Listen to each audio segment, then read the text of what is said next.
Okay, my name is Barry Loveland, and I'm here with Ashley Famularo, who is our videographer, and we're here today on behalf of the LGBT Center of Central Pennsylvania History Project. Today's date is November 25th, 2018, and we're here for an oral history interview with Miss Tina, or otherwise known as William Horn. And do you want me to call you Miss Tina during the Miss interview? Tina's fine. Okay, fine. They call me Miss Tina everywhere, even when I'm not dressed as Miss Tina. Okay. So this interview is taking place at Miss Tina's home in Lancaster. Um, and do we have your permission to record the interview today? Yes, you do. Okay, great. I have a consent form that I'll let you look at and sign at the end of the interview once you know All right. everything you've talked about, so that you can give us your consent to use the interview. And I'd like to start by having you say and spell your full name, and both you can use both as well Okay. if you want to do that. So, Well, my full name is William Horn, William Horn, Horn. And my persona is Miss Christina Louise, Tina for short. That's capital M-I-S-S, capital C-H-R-I-S-T-I-N-A, and capital L-O-U-I-S-E. The the Christina came from the Swedish Queen Christine. That was a cross-dresser, was raised in a male court, and preferred the male sports, etc., etc. And the Swedish Parliament forced her to abdicate the throne. And Louise was my mother's middle name. great. And what is your date of birth and where were you born?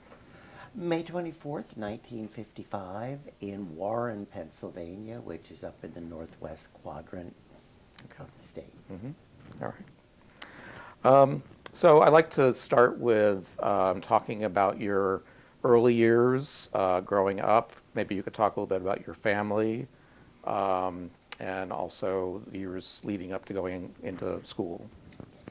Um, I was I was the oldest of three children. My sister's 5 years younger than I am. My brother is 7. Family life was pretty normal. We had our ups and downs, and I was a child that had learning disabilities. I was brain injured when I was born. I was a blue baby, and I stopped breathing, and they were working on my mother and didn't catch me until a little bit late. So I did suffer some brain damage, which I would outgrow. I was finally tested at the age of 12. School was very bad for me because of my learning disabilities, my dyslexia. No one knew what that was. So I was just this problem child in the class. Got to high school. My sexuality was beginning to emerge, and I got active in the theater and did a show for Willow Street Sertoma Club. I did a couple for the Lancaster Kiwanis Club at the Fulton Opera House, and I did several when I was in high school. High school was hell. So was what at the time was junior high. That was also hell. There was some people who were suspicious that I was queer and rode me constantly about it. There were other people who knew I was gay because they'd been there. They weren't saying anything. You know, they were keeping themselves well out of it. But my freshman year in high school, I spent some time in the new psychiatric unit at St. Joe's Hospital. And the first night that I was there, they did not have a regular bed for me. They put me in an isolation cell overnight. Now, I could come and go. The door was open. I could come and go. They brought the biology clubs from my high school through on a tour of the hospital. And there I sat in a padded cell, looking through the chicken-wired glass at 60 of my classmates. That was in the spring of my freshman year, and right then and there, school was over for me. I suffered to the beginning of my junior year, and I quit. Held a variety of jobs, all low pay, all minimum wage, and you're talking back in the day when minimum wage was, you know, 275 an hour. Hasn't come very far in 40 years, but and it definitely needs to be upgraded. But I didn't make much money. I was pretty much on my own after I was 16. There were some family issues taking place then, and I met a wonderful elderly woman in Lancaster City that ran a rooming house. And she took me in, and while I lived with her, her only child died, and 3 of my grandparents died. So she became a surrogate grandparent, mother to me, and I became her surrogate son. And she just loved Miss Tina. In 1976, I turned 21. I had probably been developing the persona of Miss Tina for a couple of years privately. But when I turned 21, I started going, I could go to the bar, I could go out, and I started doing Miss Tina every Friday and Saturday night. And every Friday and Saturday night before I left the house, I had to go down to her apartment and get her approval on what I was wearing. If she didn't like it, she told me so. If there was an issue, she helped me fix it. Because I was trying to present a class act, and she was very definitely a class act. We became very, very, very close. And in 1977, I won Miss Tally-Ho, and I was the first person to go to the Miss Gay America pageant in Atlanta, Georgia. And my cheering section consisted of my sister, my maternal grandmother, and the lady from downstairs. And the lady from downstairs was in her 70s. And let me tell you something, my grandmother and that woman hung until 3 o'clock in the morning every night with us. And they were up bright and early the next morning to make sure that I was ready for what I had to do that day. And then while I was rehearsing, doing interviews, etc., they were out doing Atlanta Underground and sightseeing and things like that. But they were wonderful, and I was very close to both of those women. And in 1986, I won Miss Gay Lancaster County. There had been an issue at the bar, and the bar owner barred the 4 drag queens from the bar. And we formed our own little group. And the first thing we did was have a Miss Gay Lancaster County contest, which benefited the Lancaster AIDS Project, which was new. And they were having trouble getting funding because nobody wanted to talk to them. Nobody wanted to talk about AIDS. So I was the first Miss Gay Lancaster County in 1986. I do not get recognized by the Miss Gay Lancaster County program now. I also do not get recognized by the Miss Pennsylvania America program. I don't know whether it's because they don't know that I was the first or not. It was an experience for me. It was one that I will cherish forever, some wonderful memories. I learned a ton because all of those contestants were class acts. They had sponsorship from the bar, they had local pageants. Pageants have been big down south all along. There were all kinds of local pageants and stuff, and they had sponsorship. I didn't. I made my own gowns, competing against $3,000 Bob Mackie dresses, because that's what they were wearing. And if you look at the roster of Miss Gay Americas, I knew many of them and competed with many of them because they competed over and over and over and over again. So it was a wonderful experience, one that I wouldn't trade for anything. Can we go back a bit? Sure. When did you move from Warren to Lancaster? Well, when I was about 5, we moved to Clearfield, Okay. where my sister was born, and then we moved to Lancaster County uh, about 2 years later. Okay. And what did your parents do for a living, did your father? Mom was basically a housekeeper, and my father was a jewel tea man. They had brown trucks with jewel written on the side, and they went around door to door and sold coffee and dried goods and pots and pans and ironing boards. And they would go in, and the housewife would place her order. Dad would place the order, and then the following week he would deliver the order to the woman. And they even had a china pattern, I think. It's now a collector's item because jewel no longer exists. And when you settled in the Lancaster area, what specific town or? Well, our first apartment was in Quarryville, very near the Solanco High School. We were there for, I don't know, a year or so, and then we moved to Refton, where we lived in a second floor apartment above an elderly, very elderly couple. He had been a preacher. He was blind, and I think she was a little off her rocker. And it was on a cul-de-sac in a farmhouse. And the way the cul-de-sac went back, there were just 2 houses back there. It was back a long lane and then this cul-de-sac.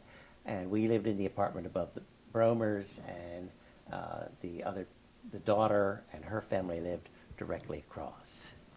So that was where we lived. And then when I was 7, we bought a house in Conestoga. And that was where I lived until I was 16. Okay.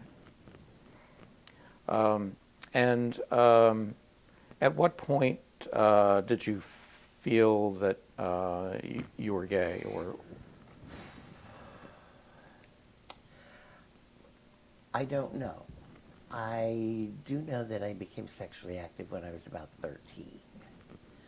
I was in a play in Lancaster that was supposed to be at the Fulton Opera House.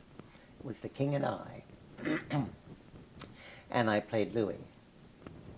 And we rehearsed on Orange Street, way out at the far end of East Orange.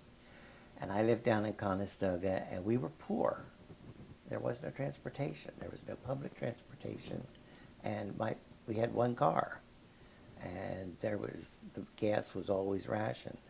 So I would walk down Orange Street, downtown, and hang out downtown, and I met a lot of gay guys, and sometimes we'd go someplace and fool around, and I made some friends, and if not, then I walked the whole way down South Prince Street to Ingleside, and I hitchhiked home at 11:30, whatever it was, at night.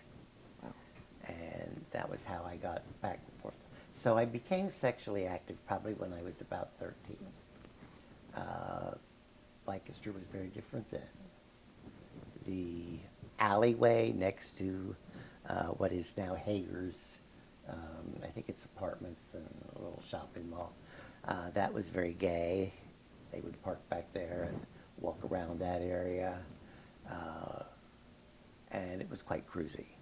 About what year was that, do you think? That would have been 1967, 68. Mm-hmm. Yeah. And when was the first time you went out to one of the gay bars? Well, I tried to go to that tally-ho with my friends who were getting into the tally-ho, but George knew me and knew I wasn't 21, and I would walk in the door and he'd... and I would have to leave. So I was 21 when I went to my first gay bar. Mm-hmm. And it And was the the tally-ho Tally-Ho. in Lancaster. Mm-hmm. Did you go to any other bars in the area, or? Oh, yeah. At the time, well, during the course of years, I went to a place over in York. Had a friend, we'd go over to York every weekend on like a Saturday night. I do not remember the name of the place. All I remember was the interior. On the walls were great big monkeys. Great big monkeys painted on the walls. Wow. That was the decor on the inside. And it was a very nice bar. And then right next to it was a diner that was open all night, and we would go out to the diner after the bar. I've been to Alton's Ranch several times. We used to go to the Red Star and the Glass Door in Reading. And at the time, the Railroad House in Marietta was hopping. And the interesting thing about the Railroad House is my uncle always wanted to be a hotelier. And he bought the Railroad House at tax sale for $2,500. And he and my aunt were having issues, and they ended up getting divorced, so they never did do anything with the Railroad House. But I remember as a kid racing through the rooms, slamming the doors. We weren't allowed on the balcony on the second floor because it was rotten.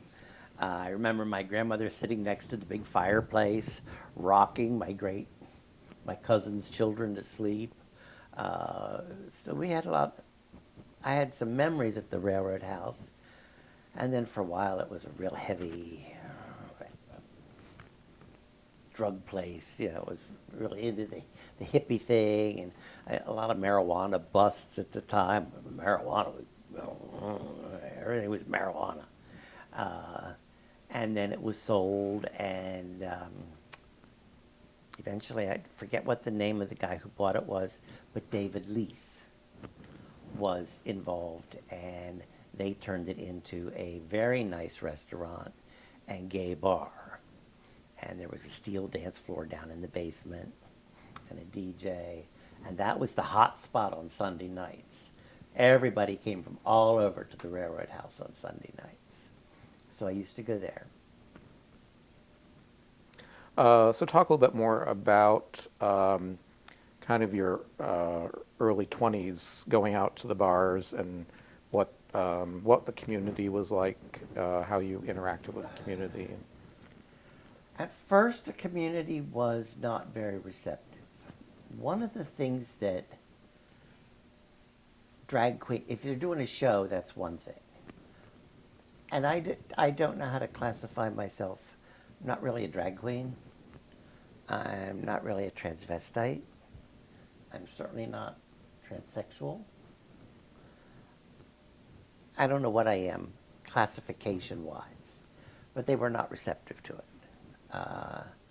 I would get comments like, Halloween's not till October. And I'll bet you think you look really good dressed like that, you know, things like that. It was a very hard road to break into that community and to get the acceptance that I eventually did get. And I'll tell you, I got that acceptance because I was 21 in May, and in October I participated in Miss Tally Ho. And at the time, I had a very, very well-developed falsetto. And I sang Summertime for Poor Game Bess. I'd never performed as Miss T, and I did the entire song with my eyes closed. And when I opened my eyes, there was dead silence in the bar. In a bar, dead silence. And the entire audience was sitting there like, and the following year I won. And because of that, because I was always gracious, I was always welcoming to new people, I always encouraged anybody who came in drag. I found, even if they were god-awful, I could find something to compliment them on. And because I needed to make them feel at home.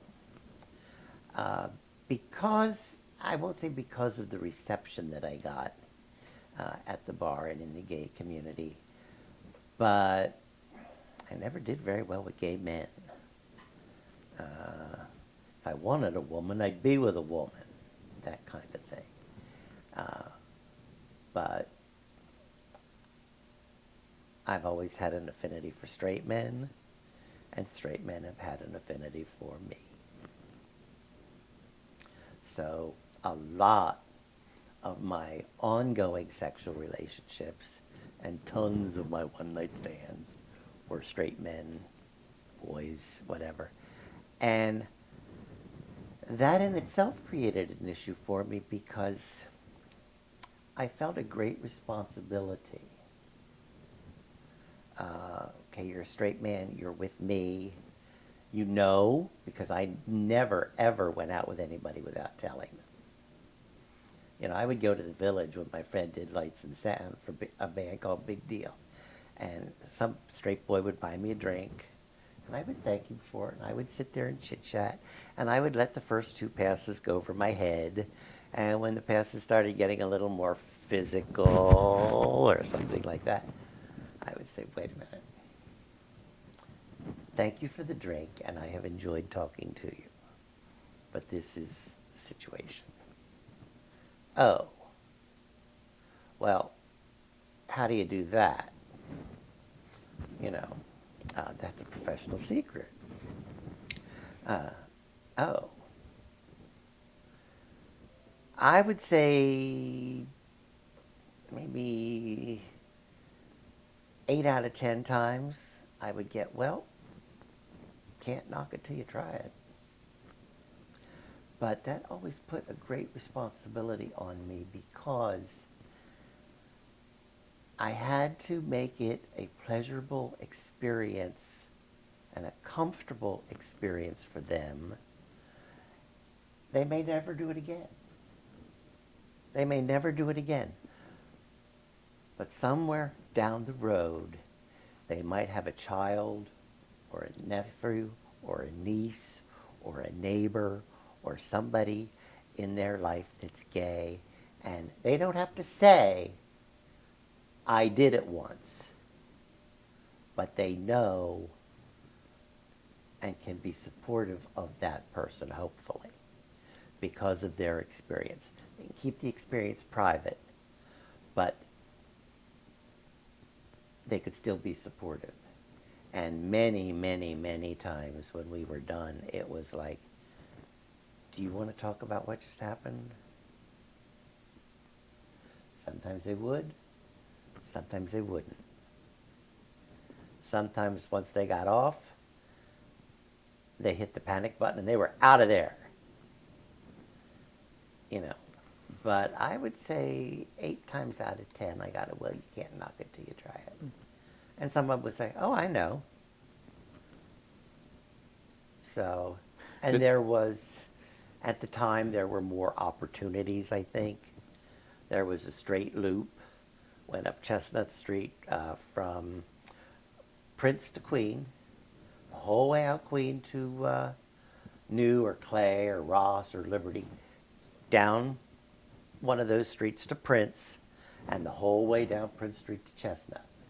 And the kids, that was a rite of passage in Lancaster at the time. Everybody came in from all over the county to the loop. And they would walk around, they'd park their cars and walk around. There'd be 6 guys in a group, and 5 girls in a group, and they'd connect, and I guess they hooked up. Sometimes they didn't, sometimes they were all just a bunch of friends. But the gay loop was down Prince Street, another block past Chestnut, to Orange, up Orange to Mulberry, down Mulberry to Chestnut, and Chestnut to Prince. So the 2 loops intersected. And it was not uncommon at 2 o'clock in the morning, when you'd been cruising the straight loop for 2 hours, and you hadn't scored, to hit the gay loop once or twice. And that happened a lot. That happened a lot. I actually think I met the love of my life that way. He is now deceased, but I think that's how I met him. stray off of the straight loop. And I met a lot of guys that way. They were fun, you know. Did you ever have any negative experiences from? I had two, actually. One night I was walking across Lancaster. It was 6:30, 7 o'clock at night, maybe 7:30. And a Ford Bronco drove past, and they hollered all kinds of stuff. And I was walking past the gas station across from the Tally Ho. And I just walked up the street past the Tally Ho and kept on going. And at the alley above the Tally Ho, by the wall where the school is, they jumped out and started to beat me up. The only thing that stopped them was another car wanted to turn into the alley and was shining its headlights on them. The license plate to their Bronco was folded up in half. And I did report it to the police.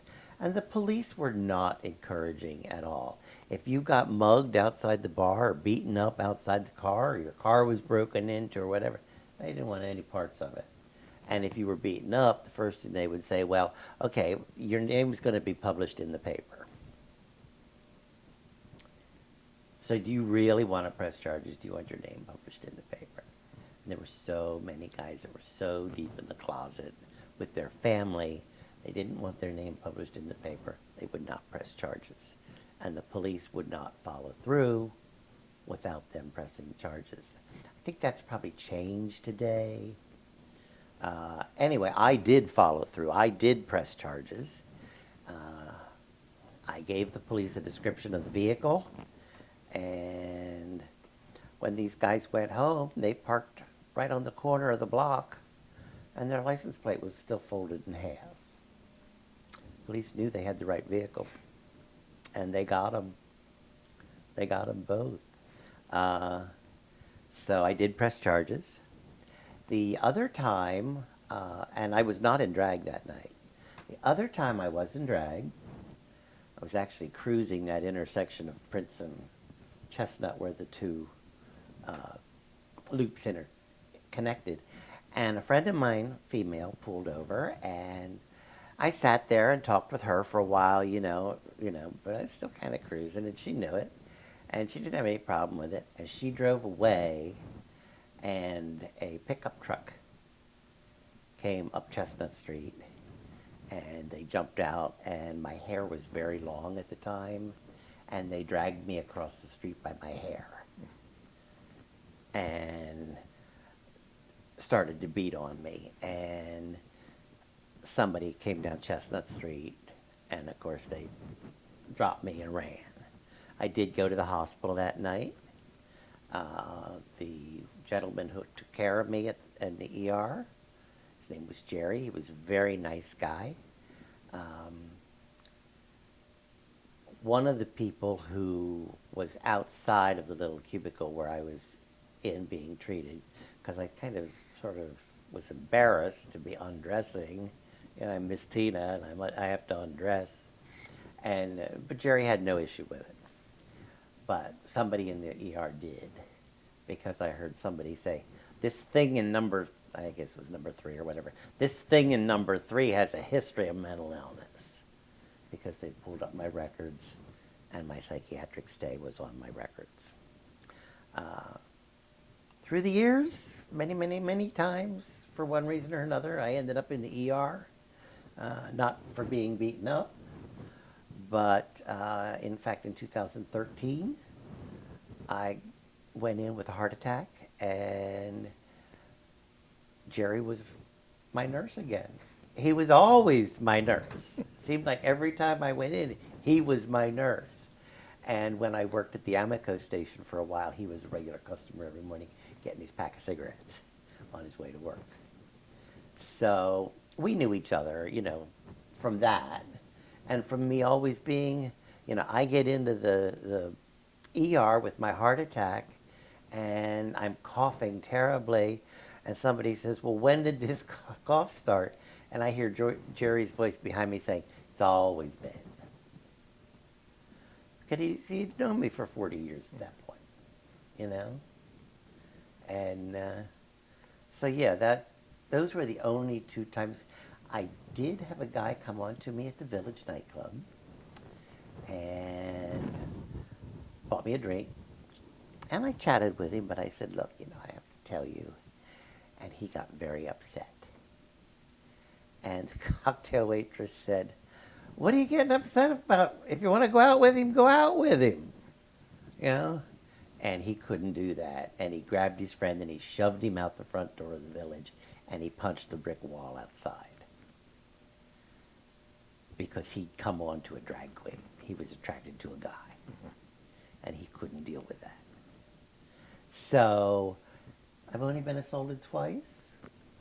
Both times, I did follow through with the police department. Police department and the politicians in Lancaster City were not friendly. There was a group called Gays United of Lancaster. And it was started by a beautician by the name of Barry Weaver. And he had a house at the corner of Centerville Road and Marietta Avenue. Now it's the site of a CVS. But he started this little group, and there was Barry Weaver, myself, Bob Hess, Michael Bulmer, David Lease, Ray Stickles.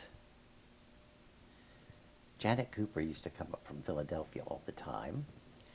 And there was somebody else, but I can't think of their name. And I've lost track of all of them, and Barry is dead.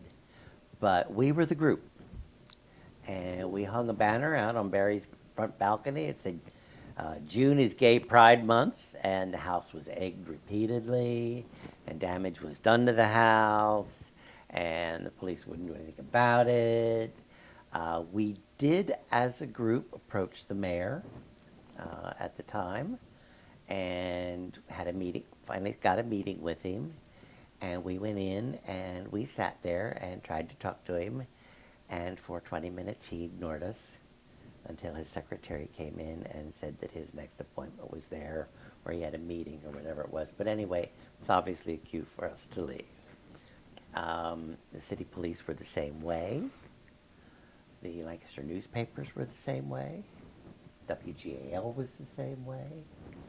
They didn't want any parts of it. And the funny part of it is, at the same time that this was starting, so this is in the mid-70s, the women's movement, the National Organization of Women, had sued Steinman Enterprises because they had a media monopoly in Lancaster County. And National Organization of Women won that suit. But through Barry, through Janet, through these people, I went to my first gay pride parade in New York. I went to two of them. And Governor Schaap was the governor at the time. And he issued an executive order, proclamation, and the gay community became very motivated at that point. And there was a meeting in Harrisburg, and Barry said, I think Miss Tina ought to go. And I thought, no. And Janet said, oh yeah, that'd be great. Miss Tina's got to go to that. Well, they tucked me into it, and we drove to Harrisburg. I didn't know where this meeting was. Next thing I know, we're walking into the Capitol building. What the hell am I doing walking in the Capitol building dressed like this? I'm not sure this is such a good idea, folks, Well, then we get to the door where we're going in, and it says, in gold lettering on the frosted glass, it says Governor's Office. Oh, dear God, what have I gotten myself into? What have I gotten myself into? So we go in, and the secretary nods and points, and we go over another frosted glass door. It says conference room. So we went in, and there's a huge table, and the table is packed. And all around the edge of the room are chairs that are all packed. There's 2 empty seats. 2 seats in from the door, and the other one's on the other side of the room. And Janet flopped into the one by the door. So I had to walk the whole way across the room, and I'm dying, thinking, what the hell am I doing here? This is crazy. This is insane. I shouldn't be here. And so I went over and I sat down, and a little while later, a guy came in that was all in leather and chains and the whole bit. And the big topic of discussion that day was what to call this group. And somebody finally said, well, obviously we have a drag queen and we have somebody in leather here, and perhaps it should be the Pennsylvania Commission for Sexual Minorities. And that's how it got its name. I did lobby for gay rights in Harrisburg. The only name that I really remember, other than Sam Dietz, who I saw his video on your site, was Tommy Avicoli from Philadelphia. And I have no idea what's ever happened to Tommy. But everybody was super motivated at the time. And we met with the legislators, and I lobbied in drag. And one of the things that I think a lot of the gay community held against me was I was the personification of what people think gay people are. Gay people can't be prison guards because they might get raped by the inmates. So it's for their protection that we don't let gays be prison guards. Gays shouldn't teach in schools because they're going to want to wear dresses to school. And we can't have our kids exposed to people wearing dresses. So I was the personification of what they felt was people's perception of the gay image. So that also created some issues with me. But eventually I was very well received by that group. I attended a lot of functions with them. There were a lot of meetings in Reading and Harrisburg and Philadelphia and stuff that I went to and participated, and I always went as Miss Tina. And I did develop, I think, a pretty good rapport with the group, and I got a little bit of respect from them. But I can testify to going into a state senator or a state legislature's office and listen to this line of bull that they believed. It's just mind-boggling, the stupid stuff that came out of their mouths. And I'm sure that even today, when it comes to the Me Too movement and things like that, they got the same stupid things coming out of their mouths. Very obvious with the Kavanaugh hearings. It's the same stupid mentality. There's no rationalization to any of it. So I don't think that has changed that much, but I did experience that firsthand, and I don't think most of them realized that I was a guy. Because I've always passed in public. I'm not a painted up drag queen. I strive for a very natural look. So I've always passed in public, and I don't think a lot of the legislators knew that I was a guy.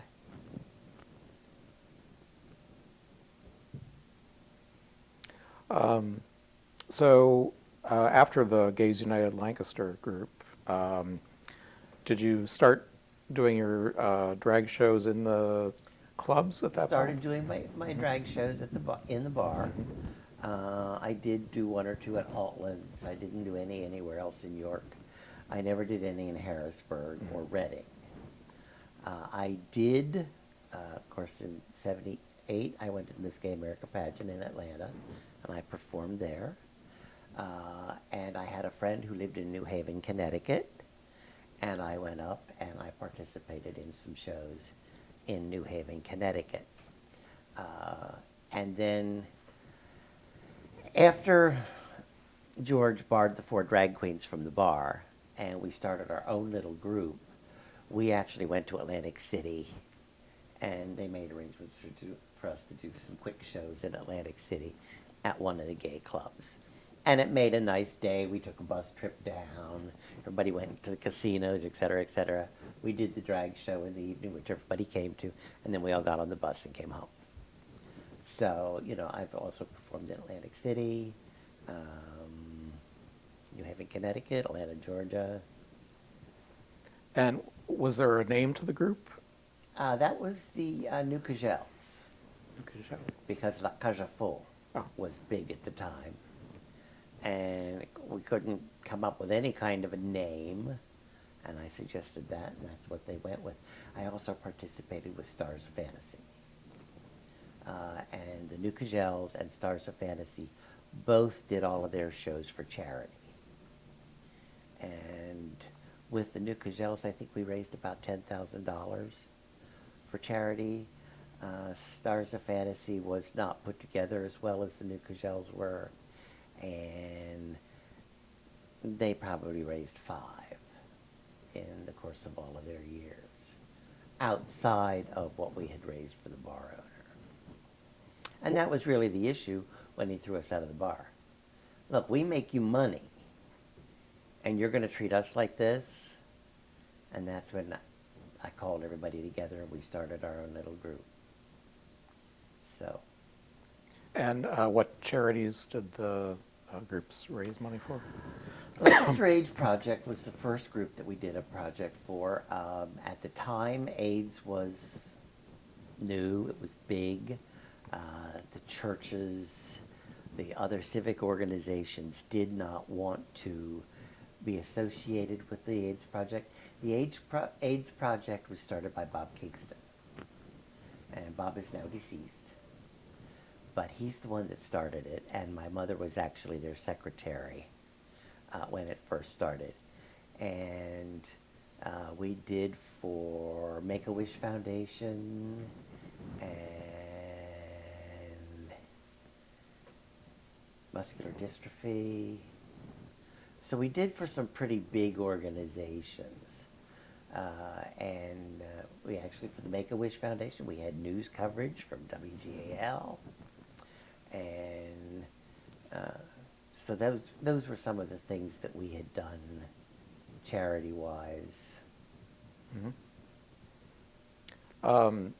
I think your mother had mentioned earlier that some of the organizations, it was tough to get them to even agree to take your money. Right, it was. It was very tough to get some of the organizations to take our money because they associated gays and AIDS, and they really didn't want to have anything to do with it. The AIDS Project couldn't get funding or help from anybody. Lancaster General Hospital would not treat you if you were HIV positive. You had to go over to St. Joe's Hospital. You had to be treated by infectious disease specialists and things like that. So it was very, very, very difficult. And the AIDS Project, I guess, no longer exists. Now it's eventually developed into Alder Health Services out of Harrisburg. They had an office here in Lancaster for a while, but they closed it. Apparently they just didn't have enough gay community support here. But the AIDS Project was the beginning of that. Of course, all of these programs developed through the years, and they changed their names. When I was a child, Mom was a member of the Lancaster Association for Brain Injured Children. It is now something completely and totally different, and that outfit wouldn't even know anything about Lancaster Association for Brain Injured Children. But it was all an offshoot and development of that. And that happens a lot with all kinds of things, And we were talking this morning at church about these testimonies that are videotaped, that need to be videotaped for gays, for civil rights people, for survivors of the Holocaust, things like that, because today's kids don't know. And we don't want to we can't afford to lose that history. And we need to remember people like Barry Weaver and Bob Kingston that actually did something and got something going. If you would have told me when I was in my 20s, even in my 30s, I'm 63 now, even in my 30s,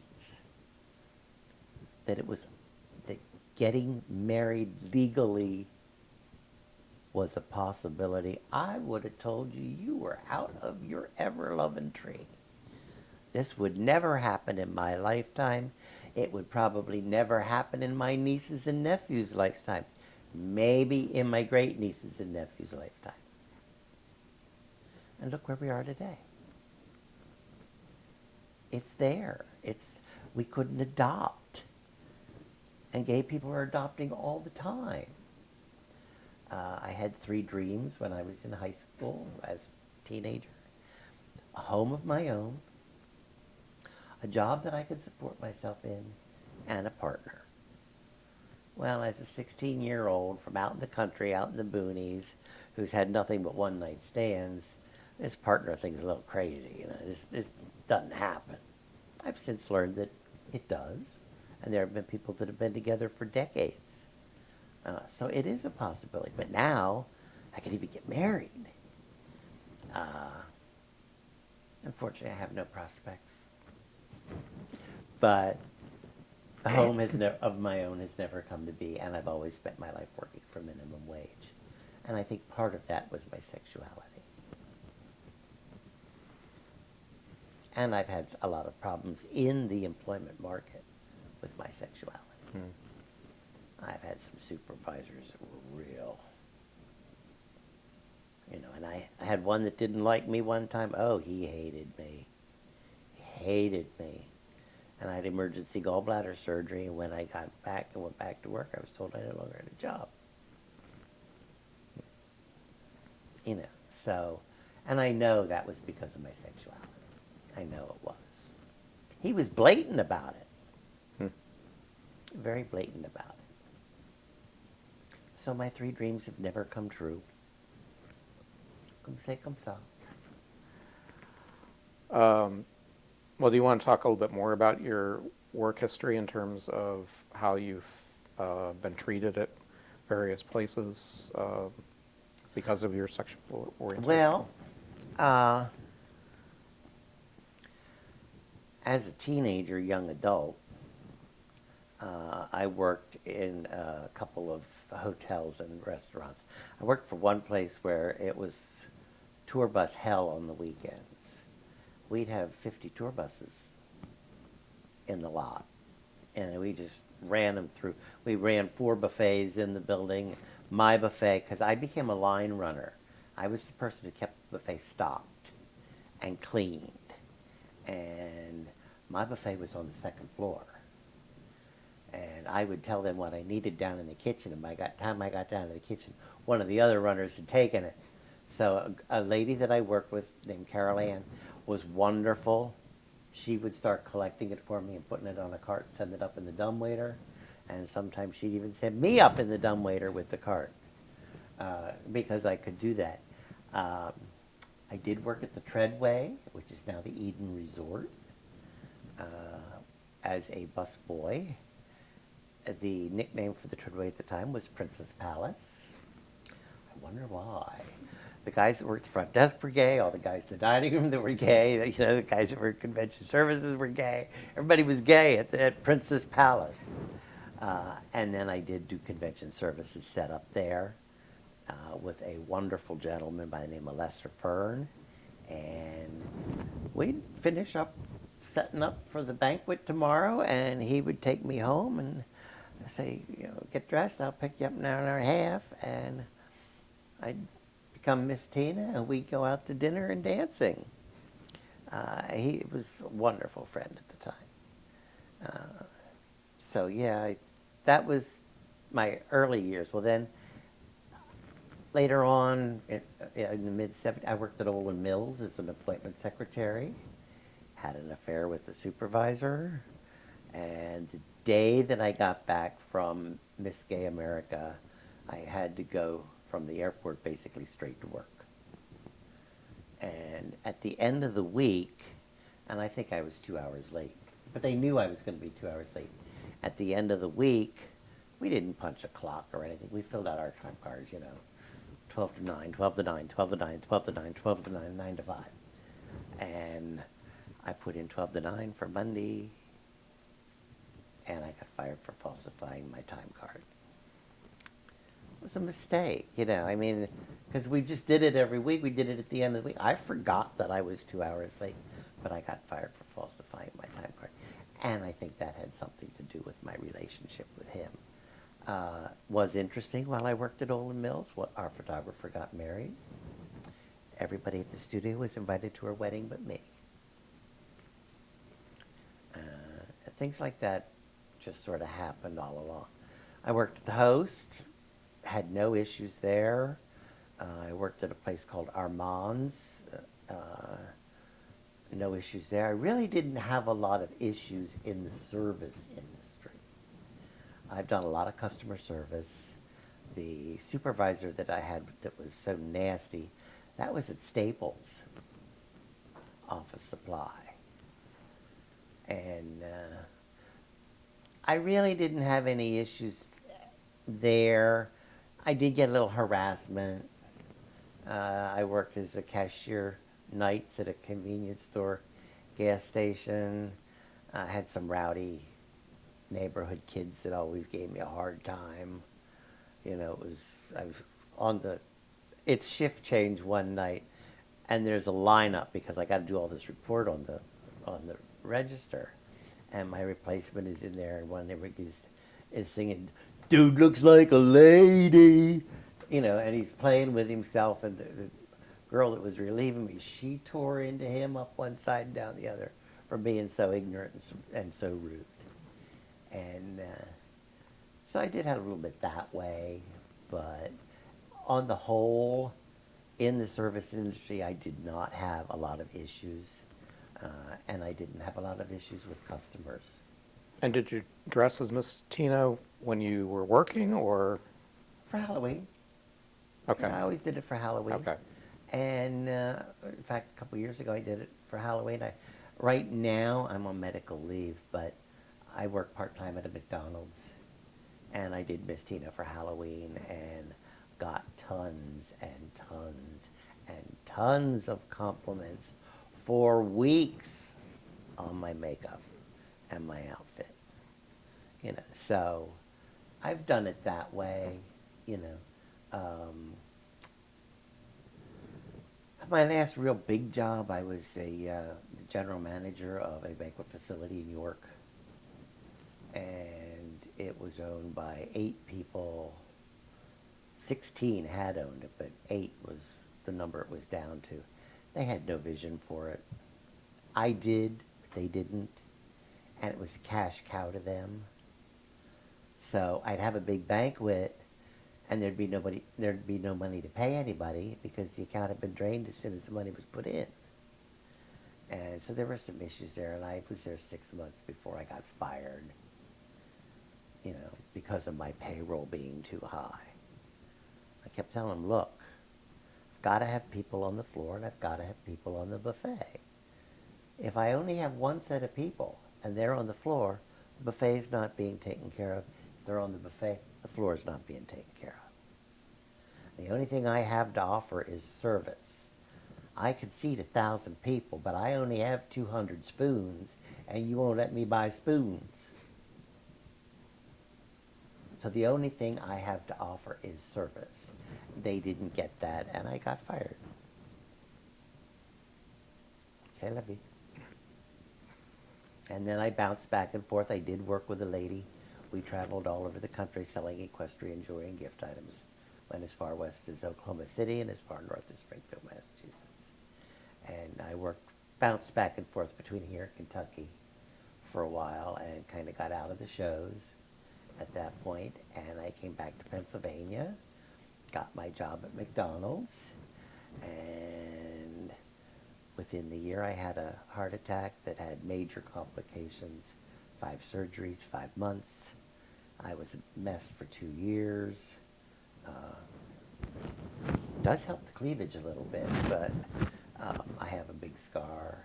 And then got sick last December, and finally in April, what my mother insisted I go see a doctor, and my doctor couldn't see me, so they sent me to another branch of his practice. Another doctor saw me. Sent me to a pulmonologist. Pulmonologist sent me to a cardiologist. Cardiologist did a catheterization beginning of May, and just about a month later I had another heart attack, and they put in 4 stents. Those 4 stents, I feel amazing. I want to get back into life. I want to get back into shows. I want to get back into these things. I want to make my statement. So I'm really grateful for the 4 stents.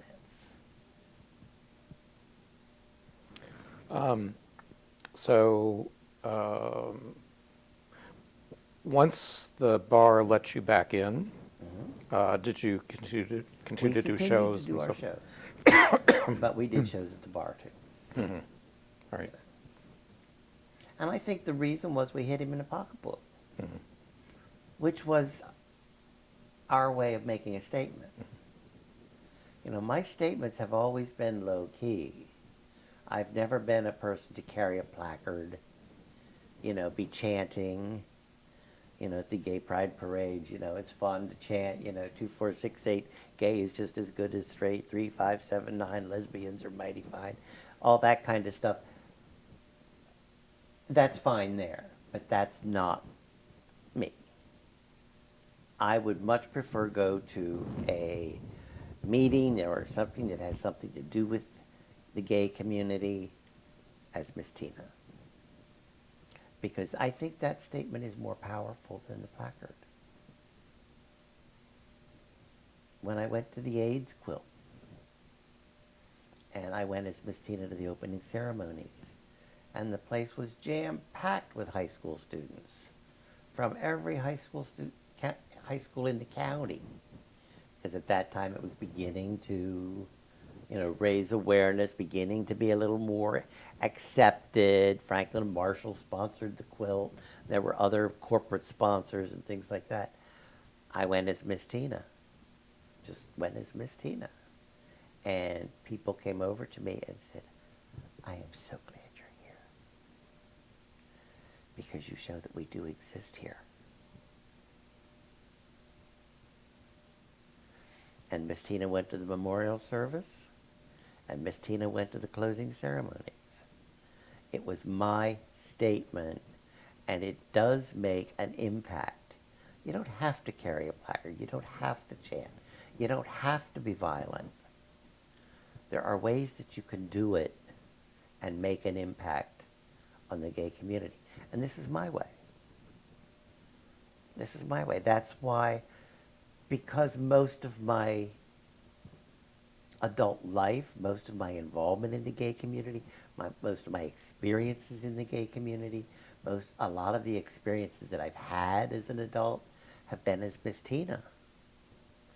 And so for Bill to sit here and relate them to you, I don't think it would be as powerful as Miss Tina sitting here relating them to you. And I figured, too, that I'm probably the only drag queen you've interviewed so far. Not quite true. But Not quite true, okay. All right. But I kind of thought maybe that was, But that in itself is a statement. Yeah. That somebody's willing to be interviewed like this for posterity, for history. I'm never going to be president of the United States. Always thought I might make a nice first lady, but You had mentioned earlier about your involvement in theater. Maybe you could expand a little bit more on that and what sorts of things you did with that. When I was about 12, I guess Willow Street Sertoma Club did The Clown That Ran Away. And I was the villain, Rudolph Bernard Boo. I had the handlebar mustache and the whole thing. And I was quite the villain. And then the same lady that directed that was the director of the Lancaster Kiwanis Club production of The King and I, which I rehearsed for months. During that time that I was rehearsing for The King and I was also growing like a bad weed. And about a month before the show, they decided that I was just too tall to be an 11-year-old boy when the lady who played Mrs. Anna wore a size 0 and was only about 5 foot tall, and wore a big high hairdo and had high heels all the time, and they dropped me from the cast. I was devastated. Alicia did offer me free acting lessons, which my father would not let me take. She said, "This boy's talented. I want to give him acting lessons." And my father would not allow me to do it because they dropped me. And then I was in for the Kiwanis Club. I was a member of the chorus in Applause, and I was Grover, the train dancing bear in Carnival, and at the Fulton. In high school, I was Squire Weston in Tom Jones. My daughter was the one that Tom was in love with, and I was opposed to it. And I was the sheriff in Finian's Rainbow in high school. So those were my legitimate stage experiences. I certainly consider my performances as Miss Tina legitimate. And when I produce and direct a show, I always try and make it as professional as possible. You know, I don't just want people standing up there lip syncing with poor lighting, you know, and I'm very critique oriented. You know, you've got all this light coming from up above, and you're wearing a wig that shadows all this part of your face. You know, I want some light down below to show that. You know, so I've always tried to be very professional when I've produced and directed, and I do consider them legitimate stage experiences because I've learned a lot. How do you think the theater experiences affected your performances with drag? Absolutely, definitely. Mhm. The theater performances and my interest in the theater has not only affected my performance in drag, but it's been instrumental in the development of the persona and the character of Miss Tina. Looks-wise, I've always admired classy women. Anna, that I lived with on King Street, my mother, my grandmother, Jackie Kennedy, Princess Grace. They're class. It's a class act. And that's what I've always striven for in my looks, in my carriage, in my demeanor. I've always tried to be approachable, friendly, you know, just a nice, gracious person. Making people feel at home, making people feel welcome at the bar. You know, there's nothing worse than being a stranger going into a gay bar. Or being a new drag queen and going into a gay bar. Because you don't know what the response is going to be. And you don't know what you really look like. You've looked at yourself in the mirror, yes, but you don't really know what you look like. You know, and that people, you know, and it happens with straight women. You see them all the time. Well, this god-awful makeup job, and they just think they're gorgeous. They just think they're gorgeous, and drag queens are the same way. But your first time in drag in a gay bar can be devastating to you because of the cattiness. It can be really devastating, and it can stop you from doing it.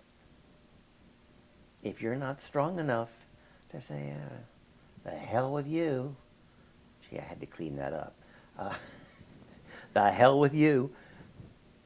I'm going to do it anyway, which is exactly what I did. But some people, it they quit. And they may need it. That may be an outlet for them. Because when I started my makeup this morning at 6:30. I got done at 8:15. It's very, very time consuming, and it is an art to do it. And so you put a lot into it. And you put a lot into it and you go to the bar, but that stroking myself, brushing myself with the brushes and things, that is good for my mental health too. Because I am quite literally stroking myself. And we all need to stroke ourselves in one way or another. So maybe you need that. And you do it and you go to the bar and you're in drag and you get shut down and shot down. And you say, I'm never doing that again. And therefore you quit stroking yourself. What does that do for your mental health? Because you have to take care of you first. You have to take care of you first before you can make any kind of a political statement.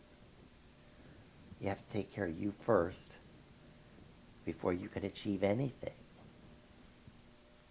And if you need to stroke yourself and putting on makeup is what's going to do it for you, go for it. But unfortunately, the reception is not always great in gay bars. And I think gay bars are kind of on the way out. I really do. Because it's so accepted now. It's so accepted now to go into a bar with your boyfriend or your girlfriend. Nobody says anything unless you really pick the wrong bar. You know, I certainly would not go in with my boyfriend to a biker bar. Okay? But basically it's accepted, and I think gay bars are kind of on the way out. They're losing their business because instead of driving to Lancaster, to the Tally Ho, they're going to go to the bar in Ephrata. You know, they're going to go to the bar in Quarryville. So I really think that it's hurting.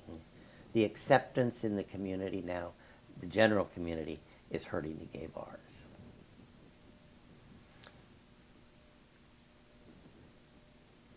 How large of a drag community has there been in Lancaster?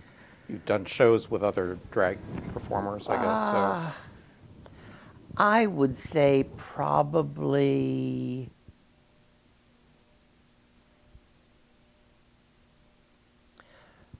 maximum there's been about 6 at a time.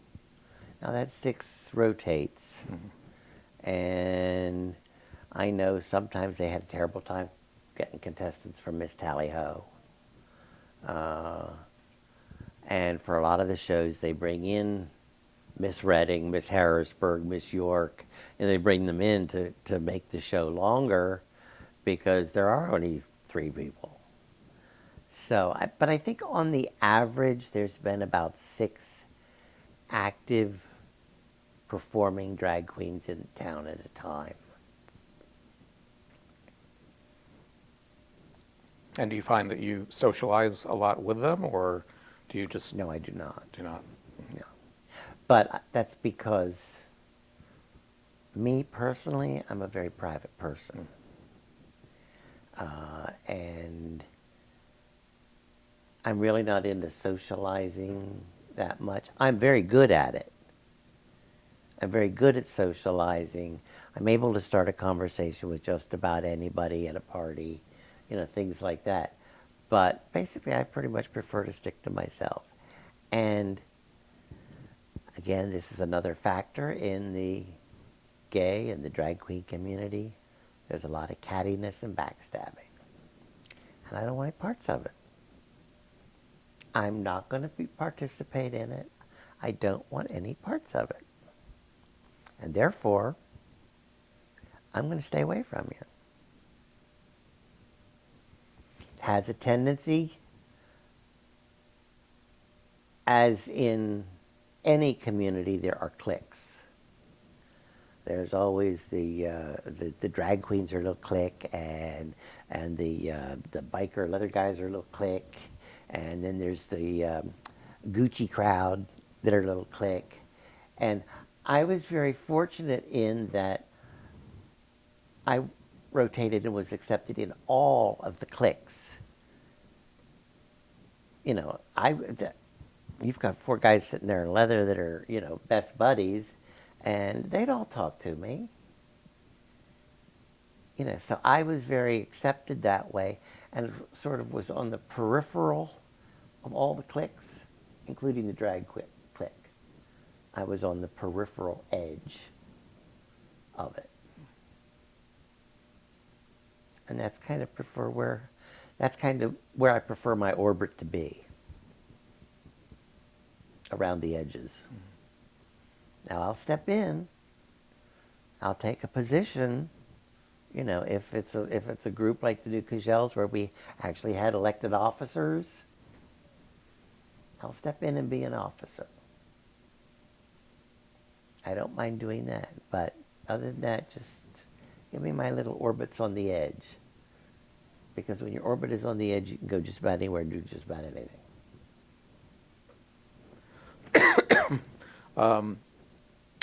Maybe we could talk a little bit about, you had said that you had a lot of sort of shorter term relationships with people, with men. Were there any longer term relationships that you had over the course of your life? Yes, there have been.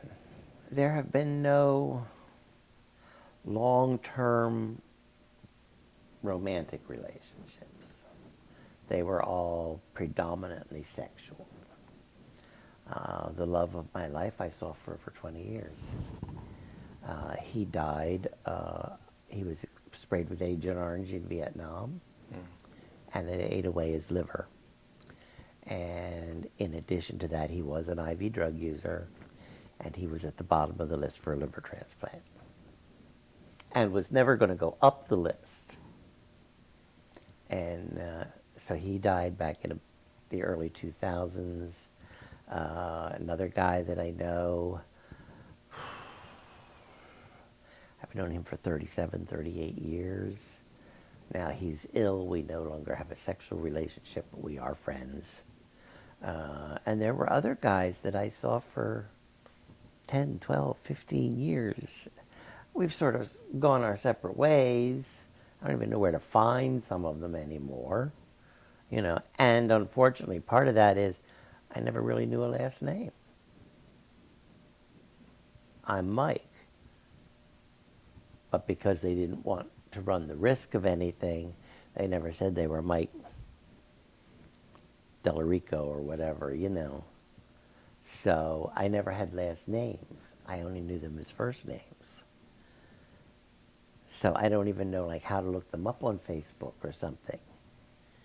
So, but yeah, I had a lot of long-term relationships that went on for years.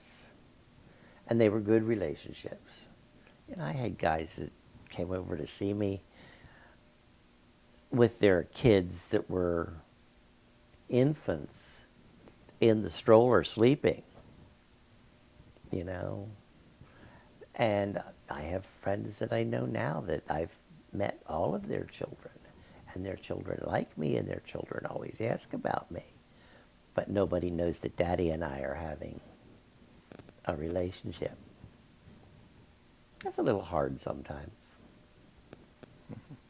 Loneliness gets to be very intense sometimes. Let's see. I'm missing. What kind of religious upbringing did you have with your family of origin? Was it a strongly religious family, or? Well, it was. I wouldn't say it was strongly religious. My religious background is kind of eclectic. We were raised Lutheran. We had Catholic foster children, so we had to go to Mass. We lived way out in the country. So we went to Methodist Bible School at the church up around the corner.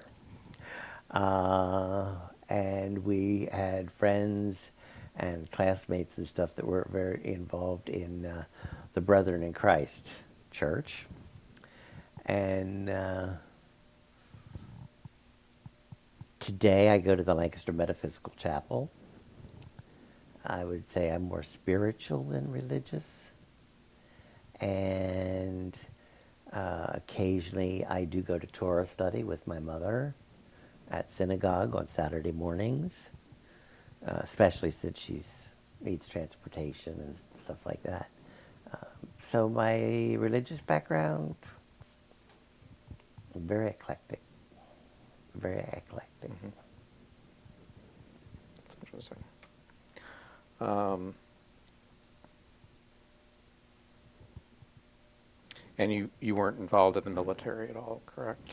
No, I tried to join the Air Force when I was 26, 27, and the doctor who had committed me to the psychiatric ward when I was 15 would not give me a clean bill of health. Now, prior to him committing me, he never laid eyes on me. After I was released, he never laid eyes on me. And while I was in the hospital, he never laid eyes on me, and yet he would not give me a clean bill of health. My application actually was approved by everybody, and it went the whole way to the Air Force Surgeon General before it was denied. And the reason it was denied was because this doctor would not give me a clean bill of health. I wanted to join the Air Force very badly. But no military. What was your interest in joining the Air Force? How did that come about? Well, I just thought it had more opportunities. I'm not a water baby, so the Navy wasn't really my thing. The Army was, and Marines were more into the combat thing, and the Air Force is more supportive. And I felt there were things I could do, and I knew that I could get an education through the Air Force, and I knew that I would be eligible for VA financing and things like that. That's why I needed it. That's why I wanted it, because I was working minimum wage jobs, and I was not getting anywhere. You know, there was never, ever enough money to make ends meet. And therefore, I was constantly being evicted. I couldn't afford to pay the rent because I wasn't making it. You know, they say your rent is supposed to be 35% of your total income. I don't know what they're planning or what dreams those figures come from. It ain't happening today. It just ain't happening. You don't look at an apartment in Lancaster, anything nice, for much less than $900. I make $894 on disability.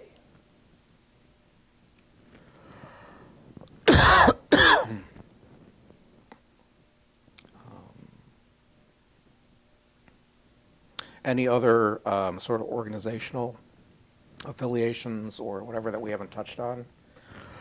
No, my mother has been very active in the community. I get volunteered for a lot of things. I like to volunteer, and I have actually volunteered her for things too.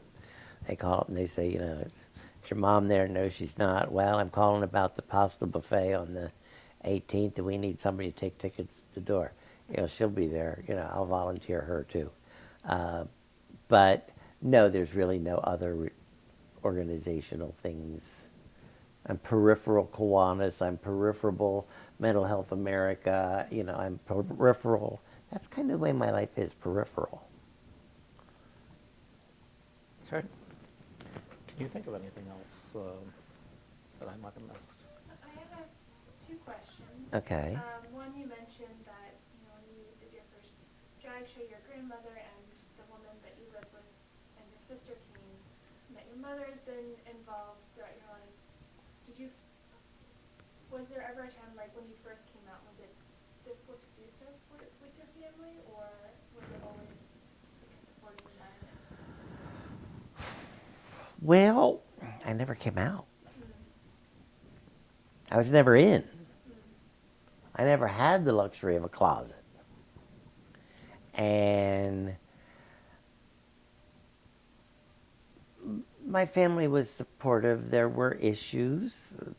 One of the big jokes in the family was my grandmother lives in Niagara Falls, New York. She had an apartment above her apartment, and Grandma was getting desperate. She started showing the apartment to straight people, you know, because all of her tenants were gay. My father has been to some shows. My father's now deceased. We did not have a good relationship, but my sexuality had nothing to do with that. In fact, a funny story is it was Christmas Eve, and I had a hot date with the love of my life. And I was down at the bar. They were having a party upstairs, and I worked upstairs in the loft, and they were having this party, and I was in drag. I was Miss Tina, and I was all gussied up, evening gown and everything. And a couple things happened that night. The dress that I had on had a little cape to it, chiffon cape. And I realized that I was late for my date. And I ran through the bar. And this old queen, they called him Mumsy. And he sat next to an old woman named Gladys. And they were there every Friday and Saturday night. They were there most nights of the week. But Mumsy was this real old queen. And he looked at Gladys and he said, "Tell me fairies don't fly," with this thing billowing out behind me. So I went out, and Barry picked me up, and we went out, did our thing, and he took me down to my parents in Conestoga because my gifts were there. You know, I had clothes down there. Everything was there. He just took me down there when we were done. And my grandmother was still up. It's like 2:30 in the morning. Grandma was a night owl. It's like 2:30 in the morning, and she's still up. So I go in, and I sit down, you know, on the couch. She's sitting in the chair, and I take off my earrings, and I put them on the end table. Take off my necklace and put it on the end table and everything. And eventually I went to bed, took off my makeup, went to bed. Well, the way our house was set up, when you came out of the master bedroom, there was a little hallway that went past the bathroom and the other two bedrooms into the family room. And the first piece of furniture in the family room was the end table that I had put my jewelry on. And my father walked over, and he picked up this glittery rhinestone necklace, and he held it up, and he said, "Well, I see my son is home." So they've been very supportive. My brother and I don't really talk about it. My sister went with me to Georgia. Mom has helped with sewing. She's helped with the different groups that I've been involved in. She's come to shows. You know, she has helped MC shows, things like that. My stepfather was involved. He's 23 years older than she was. But he was involved in the AIDS Project, and he came to some shows. So, you know, all in all, even my stepmother came to a show. She was not my stepmother at the time. She was my mother's best friend, but she came to a show. So, yeah, I mean, they've been very supportive. That's good. Tell you, the people who were not supportive were the Lancaster City Police. I lived in the 400 block of East King Street, and it was about a 6-block walk from my house to the bar, vice versa. I cannot tell you how many times I was arrested for something, held, and not charged. I went to a Queen of Hearts ball at Altland's Ranch in York. And I had on a white chiffon evening gown, very tight beaded bodice, and it had long chiffon sleeves, and I had sprained my wrist, so this hand is all bandaged at an ace bandage, which wasn't really noticeable with the long sleeves and stuff. So I left the Tally Ho and I walked up to Queen Street and I walked up to Queen to King, and I started walking out King, and as I'm passing the old courthouse, I see this figure in the next block run across the street and throw something, and I hear glass break and an alarm goes off. Well, sirens start coming down Orange Street and lights, and or Duke Street, and around the corner to this place and up King Street to this place. I just kept on walking. I was arrested for breaking and entering. They handcuffed me. Now, it had snowed. It was sloppy out. It was real sloppy out. It had snowed. The back of the police cruiser was like a mud bath. And they handcuffed me and threw me in the back of the cruiser, ruined the dress, and said that, oh, they found some fluid at the scene. They thought maybe that was semen. It had to go to the lab to be tested. You've all driven past me a block away. I'm wearing white chiffon. Is this the chosen outfit for breaking and entering? It didn't make any sense. And they took me to the police station, and now they've got a dilemma. They can't put me in the cell with the women because I'm a man. They can't put me in the cell with the men because I'm dressed like a woman. So now what do? Well, I spent the night handcuffed to a filing cabinet and was released about 8:30 the next morning. But I was never charged.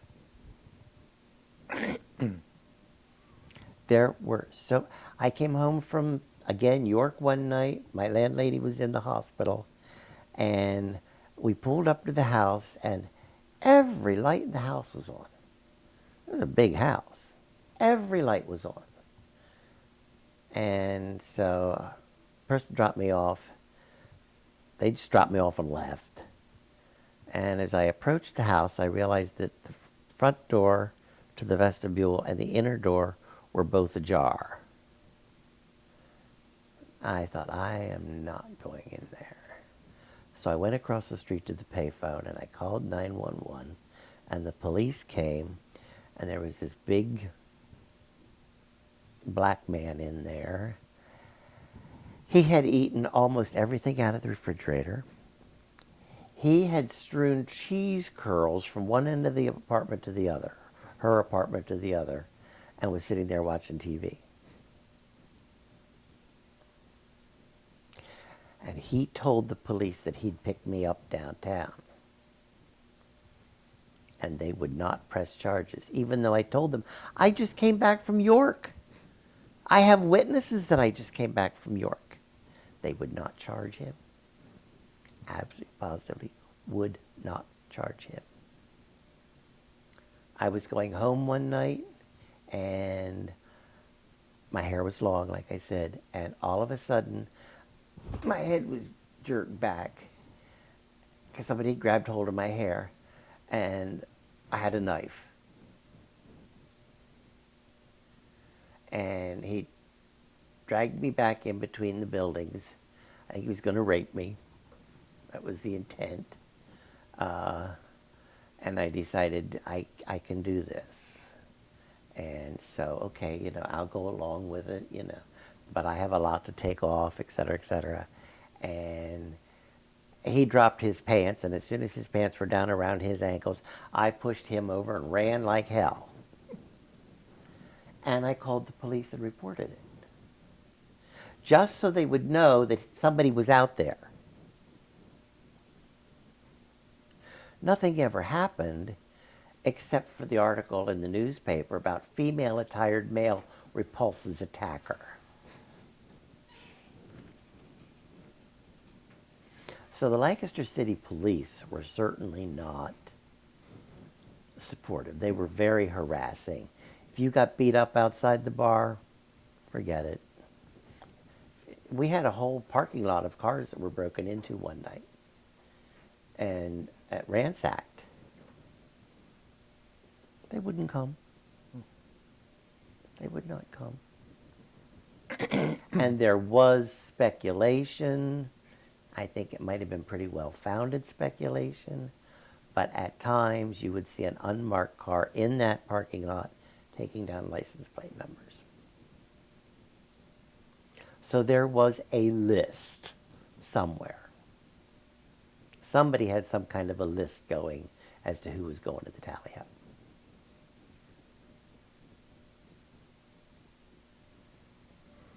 And they were a major problem. They were more of a problem for me than being assaulted was.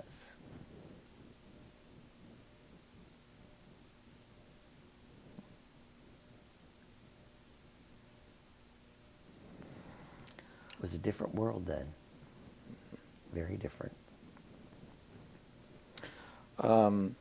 Is there anything else that you can think of that we didn't cover that you wanted to add? No. I just think it's important to remember the people that were active in the area. Barry Weaver, Bob Kingston, they're dead. There's nobody there to sing their praises, keep their name alive in the community, and they were so active in it. And I know there are others. There are others that are deceased from every gay community that were active, that are not around anymore. And it's important that there be a record of them and what they stood for and the things that they went through. I mean, I saw Barry Weaver, like I said, he was a hairdresser. I saw him throw women out of his shop with their hair half done because they were coming down on him for being gay. You don't like the fact that I'm gay? He'd yank those rollers out and get out of my shop. I don't think that was right, but I saw him do it. And his actions, his activities, Bob's activities, they all need to be documented and remembered. The Pennsylvania Commission for Sexual Minorities doesn't exist anymore. And like I said, I have no idea what happened to those people that were involved in it. And there were probably 100. The only name I remember was Tommy Avicoli out of Philadelphia. And Janet Cooper, she was a professor at Shippensburg. And Barry and Bob and Sam Dietz and the members of our little group, and a gentleman by the name of Kevin Smith from Erie. He lived in Reading at the time, but his name was Kevin Smith. And those people are the ones that need to be remembered, because they all gave. They gave. And that, I think, is one of the reasons I wanted to do this, was because there does need to be a record of them and their activity, their involvement, and their contribution. Because kids today have no clue. And it's important that all of these testimonials from the gay movement, the black movement, the Holocaust, anything like that, be preserved. These testimonials be taken and be preserved. Because that's our history of us, not only as gay people, but of our nation and our world. So I think that's important. Well said. All right. Well, we want to thank you so much for the interview, and we are definitely appreciative of your participation in our history project. Well, thank you very much for having me as part of your history project. I do think it's important. Wish I had a car and could be a little more active and things like that, but it is what it is right now. But at least this way I could give something. So, Yes, definitely. All right, so well, thank you for having me and inviting me and agreeing to do it. Great.